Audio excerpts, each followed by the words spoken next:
Hi, I'm Dr. Mark McCawley, and today I'm going to answer some common questions that I get about different things that can actually affect your gums and gum disease in particular. I get a lot of people asking, do my medications affect my gums? Well, turns out a bunch of them actually do. So there's multiple medications like anti-seizure medications, blood pressure medications, immunosuppressants, antibiotics, and even oral contraceptives can make gum disease worse. So I'm going to go through a case today of somebody taking a common blood pressure medication that ended up causing some serious issues in his mouth.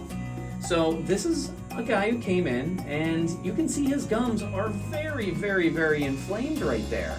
And the gums are so swollen that they're actually growing over the top of the teeth there.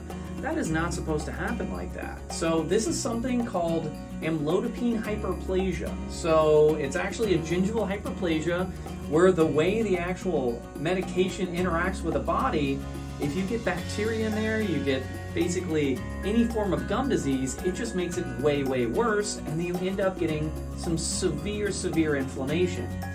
So we ended up treating this guy, and here he is a few weeks after. All the gums look way better there, so much more healthy for him, and that's something he'll actually be able to keep clean and keep healthy moving forward.